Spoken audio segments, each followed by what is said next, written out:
ఉన్న బంగారాన్ని విడిపించి ఆ రోజు ఆన్లైన్ రేటుకే మేము కొంటాం. Sharma gold company. నమస్కారం, నేను మీ జాహ్నవి. మనతో ఉన్నారు ప్రముఖ జ్యోతిష్య వాస్తు పండితులు, ప్రముఖ ఆధ్యాత్మికవేత్త, అగ్ని ఉపాసకులు బ్రహ్మశ్రీ అన్నవరపు తిరుపతి మూర్తి అవధాని గురువు గారు. మాట్లాడేద్దాం. నమస్కారం గురువు గారు.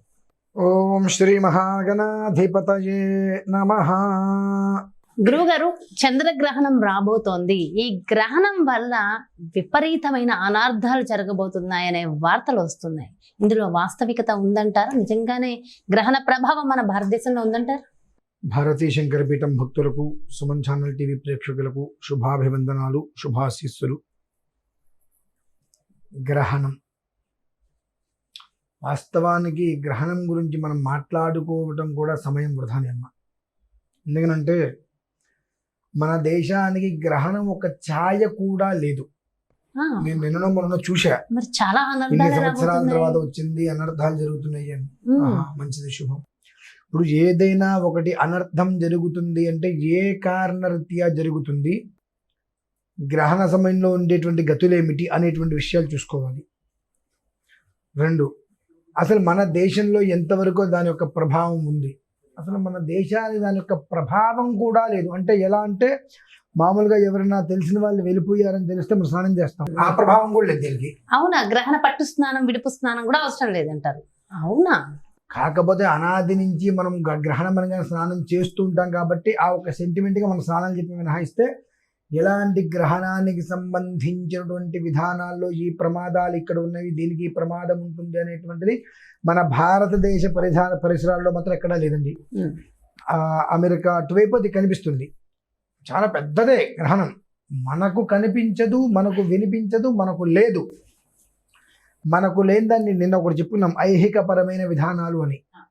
మనకు ఏదైతే లేదో దాన్ని గురించి మనం చర్చించుకుంటాం. చూశారండి, అసలు మన ఒక్క గొప్పతనం అంతుంది. అంటే ఒక్కొక్క విషయాలు మనం చూస్తుంటే నిజంగా చాలా భయం వేస్తుంటది. కానీ గురువుగారు, ఈ పలానా రాశి వారికి పలానా అనార్థం జరుగుతుందనగా అని చూసుకుంటాం. లేదా మీకు రాశిలో ఈ రాశి వాళ్ళకి అనర్థం జరుగుతుంది అనగా ఎప్పుడైతే చూడటమే నీకు అనర్థం. అబ్బో, ఎందువల్లంటే అప్పటి వరకు ఏదో ఒక ధైర్యం మీద, ఒక నమ్మకం మీద నువ్వు నడుస్తున్నావు. ఎప్పుడైతే ఈ రాశి వారికి అనర్థం ఉంది అనగా అనర్థం ఏంటో తెలుసుకోవాలి. తెలుసుకున్న దగ్గర నుంచి వాము నాకు అనర్థం, నాకు అనర్థం, నాకు అనర్థం, అప్పటి వరకు నీ మీద నీకు కాన్ఫిడెన్స్ ఏమైంది, పోయింది. ఇలా ప్రతి ఒక్కదానికి ఇలానే వస్తున్నాయండి. నేను నిన్న మొన్న చూసా, ఇన్ని సంవత్సరాల తర్వాత వచ్చింది అంటే అనుకున్నా, వచ్చిన మాట వాస్తవం, మనకు లేదన్న మాట వాస్తవం. మనకు లేనిది ఎక్కడో వచ్చింది, ఇక్కడ వచ్చింది, మనం ఎందుకు చెప్పుకోవాలి? అంత అవసరమే ఉంది. విదేశానికి సంబంధించిన విధానంలో అది వచ్చింది, అక్కడ వాళ్ళు అక్కడ చూసుకుంటారు. మనకు ఉదయం, వాళ్ళకి రాత్రి, వాళ్ళకి రాత్రి, మనకు ఉదయం. సమాన స్థాయి కూడా ఎక్కడ లేదు కదండి. ఇప్పుడు దుబాయ్ తీసుకుంటే 3-4 గంటల సమయం ఉంది. అంటే మనకు ఉండే సమయం వాళ్ళ సమయం ఒకటి కాదు. అక్కడ వాళ్ళ విధానాన్ని అనుసరించి వాళ్ళు చూసుకుంటారు, వాళ్ళ ఇబ్బందులు వాళ్ళు పడతారు. ఓకే, మనం దాని గురించి భర్జన పడి ఏదో జరిగిపోతుంది, ఇంకెక్కడేదో జరిగిపోతుంది, సుమతి కానుమతి మందమతి కథలాగా మనకెందుకండి. అయితే అక్కడ ఆ దేశంలో ఉన్న మన తెలుగు వారు ఉంటారు. సో వాళ్ళ కోసమైనా ప్రత్యేకమైన శ్రద్ధలు అవసరం అంటారు. అదే అంటున్నారమ్మా, ఇప్పుడు ఆ దేశంలో మన తెలుగు వాళ్ళు ఉన్నారు, వాళ్ళకి సంబంధించిన పేరెంట్స్, వాళ్ళ ఫ్యామిలీ మెంబర్స్ ఇక్కడ ఉండొచ్చు. అక్కడ సమయ పాలన వేరు. ఇక్కడ మనకు రాత్రి, అక్కడ ఉదయం. మనకన్నా వెనక కదా, అంటే వచ్చే కంట్రీని బట్టి 2-3 గంటలు, 8 గంటలు ఉంది. ఉన్నప్పుడు అక్కడ ఏ సమయంలో ప్రారంభమవుతుంది, ఏ సమయంలో ముగుస్తుంది అనేటువంటిది అక్కడ పంచాంగాలు, అక్కడ సిద్ధాంతులు, అక్కడ వ్యవహారాలు ఉన్నాయి.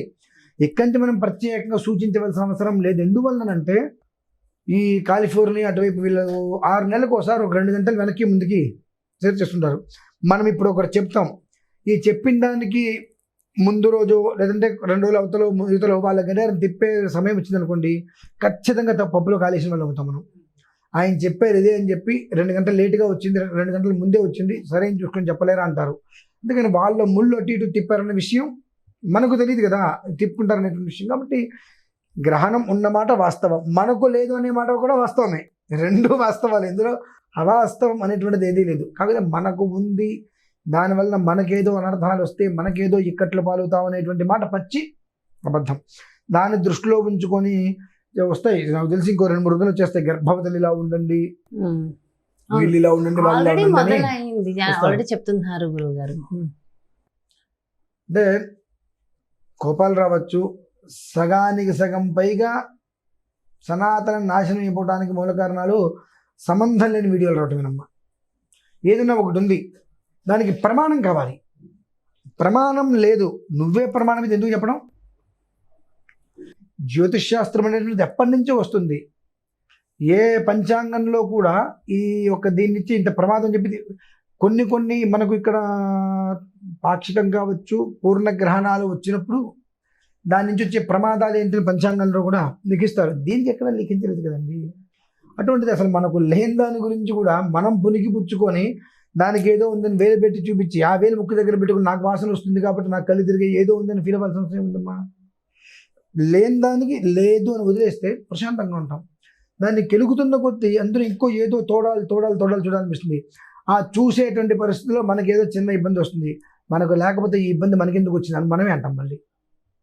అయితే అనర్థాలు రావడానికి ఇంకా కొన్ని కారణాలు ఉన్నాయన్నారు. అలాంటి అనర్థాలు రావడానికి కారణం అంటే మనం చెప్పుకున్నాం కదమ్మా, యుగాది మార్చి 8, ఆ యుగాదికి కుజుడు రాజు అవుతున్నాడు, మంత్రి శని అవుతున్నాడు.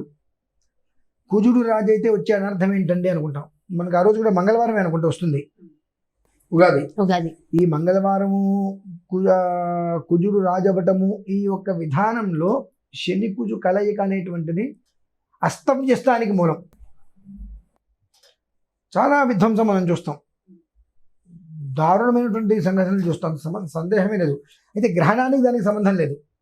అది యుగాది నుంచి వచ్చేటువంటి స్థితిగమనంలో ఎందుకు జరుగుతుందండి అంటే, ఒక కంపెనీ ఉంది, ఆ కంపెనీకి సంబంధించినటువంటి CEO లేదంటే MD క్లారిటీ లేని మనిషి, విచక్షణ లేని మనిషి, మూర్ఖంగా ఉంటాడు. అప్పుడు ఆ కంపెనీ మొత్తం ఎలా ఉంటుందండి? రాజు అనేటువంటి వాడు సవ్యంగా ఉంటే పరిపాలన బాగుంటుంది. ఆ రాజే మూర్ఖుడైనప్పుడు దేశం మొత్తం నాశనం అయిపోతుంది కదండి. అంటే యుద్ధోన్మత్తుడు అవడం, నేను ఇలానే ఉంటాను, నువ్వేం చేస్తావు చేసుకో అనేటువంటి స్థితిలో ఉన్నప్పుడు ప్రమాదాలు చాలా ఎక్కువగానే జరుగుతాయి. అది ఉంది కానివ్వండి, ఈ గ్రహణానికి విధ్వంసానికి ఎలాంటి సంబంధము లేదు, అసలు మనకు సంబంధం లేదు. అది మాత్రం ప్రజలు ఖచ్చితంగా జనాలు అర్థం చేసుకోవాలి. గ్రహణం ఏదో 4 వీడియోస్ వస్తే గ్రహణం గురించి అసలు వీడియో చూడొద్దంట. గ్రహణం గురించి ఒక వీడియో వచ్చింది, అసలు ఆ వీడియో చూడొద్దు. చూసి వామ్మో ఏమవుతుందో అని భయపడేదాని కన్నా అసలు చూడకపోవడం చాలా శ్రేయస్కరం. చాలా నిజంగా అంటే ఉన్న వాస్తవాన్ని ఫ్రాంక్ గా చెప్పేశారు. థ్యాంక్ యూ సో మచ్ గురుగారు, నమస్కారం. సో ఇదండి, గ్రహణం వస్తుంది, మొత్తం అనర్థాలు జరగబోతున్నాయన్న వార్తలకి చెక్ పెట్టి, సో ఎలాంటి గ్రహణ ప్రభావం మన భారతదేశం మీద లేదు కాబట్టి ఎలాంటి పరిస్థితుల్లో ఎవరు కూడా భయపడకండి, ఇలాంటి వార్తలను నమ్మకండి అని చెప్పి నిస్సందేహంగా చక్కగా కుండ బద్దలు కొట్టినట్టుగా డీటెయిల్ గా ఎక్స్ప్లెయిన్ చేశారు కదా గురువు గారు. సో కాబట్టి దయచేసి ఎవరు కూడా భయపడాల్సిన అవసరం లేదు. సో అలాంటి వార్తలను మాత్రం ఎట్టి పరిస్థితుల్లో నమ్మకండి. మరో చక్కటి ప్రత్యేకమైన కార్యక్రమంతో మళ్ళీ మీ ముందుకు వచ్చేస్తాను. మరి అదేవిధంగా పర్సనల్ గా మీ యొక్క జాతకానికి సంబంధించి కానీ, లేదంటే మీ ఇంటి వ్యాపార వాస్తుకు సంబంధించి కానీ గురువు గారిని సంప్రదించాలి, డీటెయిల్స్ కావాలి అనుకున్నా, లేదంటే ఎప్పుడు కూడా నిరంతరం ప్రత్యేకమైన పూజలు, హోమాలు, వ్రతాలు నిర్వహిస్తూ ఉంటారు కదా గురువు గారు.